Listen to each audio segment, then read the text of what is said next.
Episode 3. The Soldier's Vow. The uniform that chose him. Maxwell reported to the Sanakeli barracks on a Monday morning, the sun barely risen, the air thick with the smell of dust and diesel. He wore his best shirt, the one Teresa once said made him look serious in a good way, and carried a small bag with 2 shirts, a bar of soap, and the stubborn hope that he was walking into a better future. He wasn't nervous, he was something more dangerous, certain that this was destiny. Certain that the uniform would give him the strength he lacked. Certain that the army would make him into the man he promised his father he would become. He had no idea that the army would also become the thing that destroyed him. The gate. The barracks gate was tall, rusted and guarded by 2 soldiers who looked like they had seen too much and slept too little. One of them eyed Maxwell's thin frame. "You the boy the commander want?" "Yes, sir." The soldier snorted. "You small." Maxwell didn't flinch. "I will grow." The soldier stared at him for a moment, then nodded. "Go inside." Maxwell stepped through the gate and felt something shift, as if he were crossing a threshold into another life. The first lesson. The training yard was a wide, open space of red dirt and shouting. Recruits ran in circles, sweat pouring down their faces. Instructors barked orders with the precision of men who believed discipline was the only thing holding the world together. Maxwell stood at attention, waiting. A tall instructor with a scar across his cheek approached him. "You, Slawon?" "Yes, sir." The instructor studied him. "You look like you hungry." "I am, sir." The instructor raised an eyebrow. "You not ashamed to say that?" "No, sir." The instructor nodded slowly. "Good. Hunger make a man sharp. Hunger make a man humble.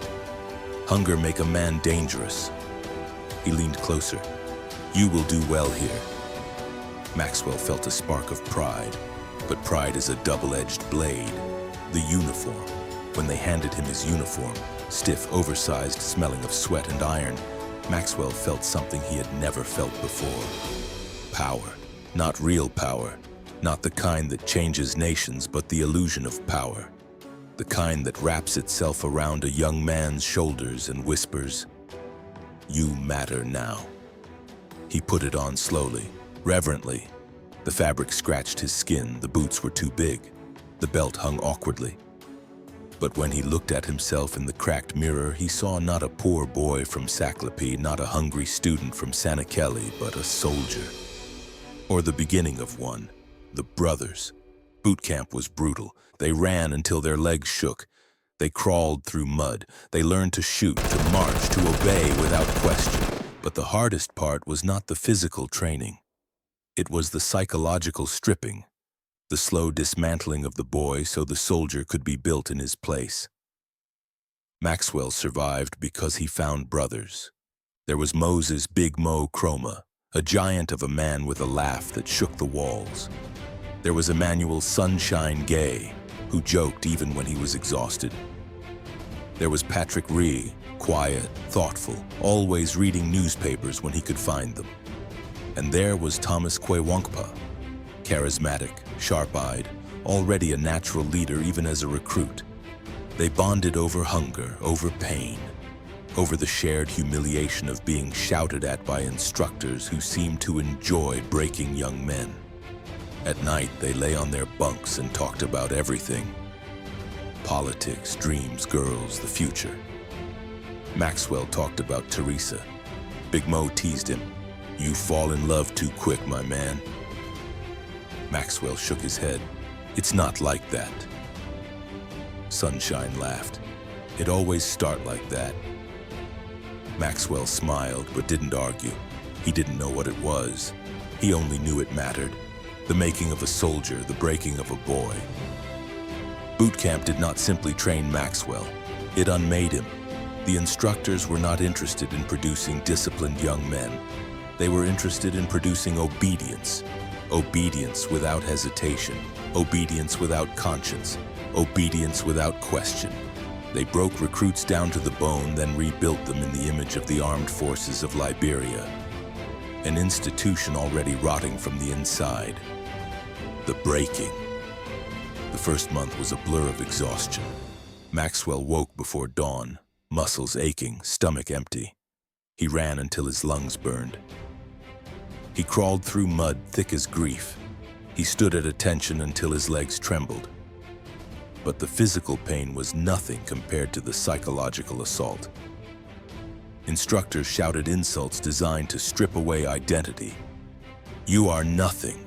You are bush boy. You are nobody until we say you are somebody. Maxwell endured it silently. He had endured worse: hunger, poverty, the weight of his father's story. But something inside him began to shift. He felt himself becoming harder, sharper, less forgiving.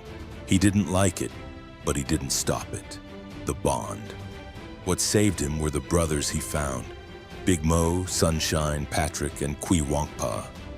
They were different men from different tribes, different villages, different pasts. But the army had thrown them into the same furnace. And in fire, metal bonds. At night, when the instructors finally left them alone, they lay on their bunks and talked. Big Mo talked about his dream of becoming a sergeant and sending money home to his mother. Sunshine talked about opening a shop one day. Patrick talked about politics, corruption, and the need for change. Kwiwankpa talked about destiny. Maxwell listened. He always listened. One night, Kwiwankpa turned to him. You don't talk much. Maxwell shrugged. I talk when I have something to say. Kwiwankpa smiled. That's why people will follow you. Maxwell frowned. Follow me where? Kwiwankpa's eyes gleamed in the dim light. Into the future. Maxwell didn't understand. Not yet, but he felt something stir inside him. A sense that he was standing at the edge of something vast and dangerous. The first violence. The day Maxwell was ordered to beat Sunshine was the day he realized the army was not what he imagined. After he struck his friend 3 times, each blow heavier than the last, he felt sick. Sunshine tried to smile afterward. It's okay, my man, you did what you had to do. But Maxwell couldn't meet his eyes. That night he lay awake staring at the ceiling. He remembered his father's words. Violence is a river. Once you step into it, it carries you where it wants, not where you choose. Maxwell felt the river pulling at his feet. He didn't know how to step back. The commander's shadow. The county commander watched Maxwell closely, and he saw the discipline. He saw the hunger. He saw the potential. But he also saw something else. Something rare. Conscience. And conscience was dangerous in a soldier. One afternoon, after a particularly brutal drill, the commander called Maxwell to his office. The room was dim, the air heavy with the smell of tobacco. Sit, the commander said. Maxwell sat. You are progressing well. Thank you, sir. But you hesitate. Maxwell stiffened. Hesitate, sir. Yes. When you are ordered to do something unpleasant. Maxwell swallowed. I follow orders, sir. The commander leaned forward. Following orders is not enough. A soldier must believe in the orders. A soldier must not question. Maxwell felt a chill. Yes, sir. The commander studied him. You want to protect people, I see that. But protection requires strength, and strength requires sacrifice. Maxwell nodded, but inside something twisted. The commander continued. You will go far, but only if you learn to silence the part of you that doubts. Maxwell left the office feeling both honored and unsettled. He didn't know which feeling was stronger. Teresa's letters, the light in the darkness, and Teresa's letters became his anchor. She wrote about school, about her mother's sewing, about the books she was reading. She wrote about her fears. I worry about you, she wrote once. You sound strong, but sometimes strength hides pain. Maxwell stared at that line for a long time. She saw him, even from a distance. He wrote back, "I'm fine." It was a lie, but he didn't know how to tell her the truth. He didn't know how to tell her that he was changing. That the boy she met under the mango tree was being replaced by someone harder, someone sharper, someone he didn't fully recognize. He didn't know how to tell her that he was afraid. The seeds of rebellion. One night after lights out, Quiwankpa gathered the group. He spoke in a low voice, but with the intensity of a man who believed every word. "This country is broken," he said. "The government is corrupt. The army is corrupt. The people are suffering." Big Mo nodded.